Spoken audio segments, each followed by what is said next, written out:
To our top story, new questions this morning about more classified documents found at President Biden's home in Delaware. And this time, FBI agents were the ones who discovered those documents, not the president's personal attorneys.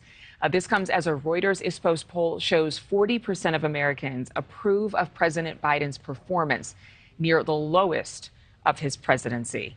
Niall Stanage is White House columnist for The Hill and a friend of the show. We've heard, of course, both sides of the spectrum from Democrats. Senator Dick Durbin saying the president should be embarrassed.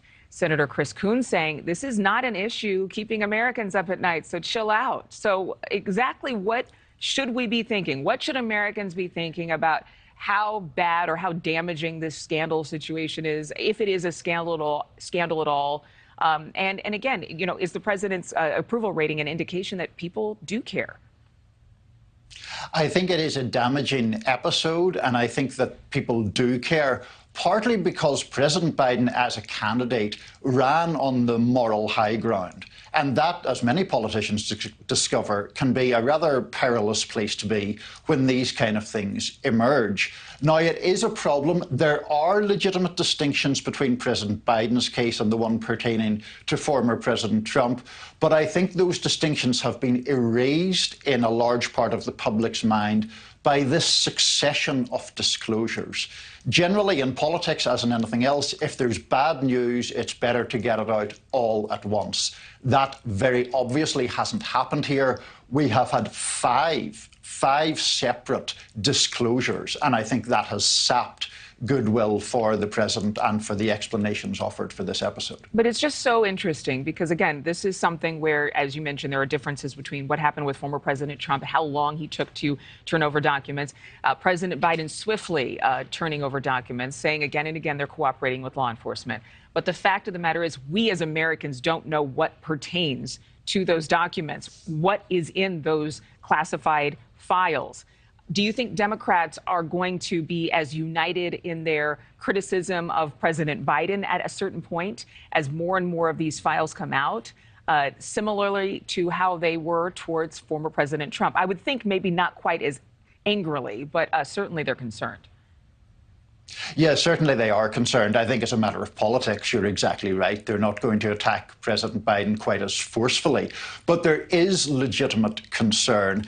And the point that you raise about what is in these documents is one of the most central and most vital unanswered questions. There are all sorts of different levels of classification. Different levels pertain, obviously, to information that is of either very great sensitivity, perhaps in a national security basis, or a little less serious. So that kind of point is going to be really important as to how the public sees this and as to the extent to which Democratic senators and members of Congress want to back the president up or not. Do you think that White House Chief of Staff Ron Klain stepping down in coming weeks is due in part to this scandal? Should people think that these are connected events? I'm not sure that they are inextricably connected, but I think they're part of the same big picture. The big picture here, Adrienne, is that the White House is sort of trying to siphon off the practical running of the White House from the political battles that it is sure to encounter now Republicans are in the House majority. Clearly, these documents are part of that.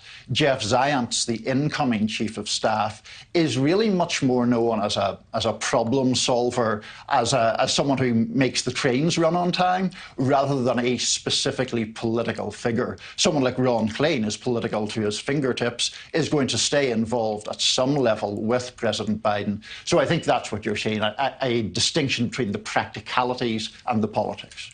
Niall Stanage, always good to see you. Thank you. Thank you for watching. Go to newsnationnow.com to find NewsNation on your television provider. And don't forget to click the red subscribe button below to get more of NewsNation's fact-driven, unbiased coverage.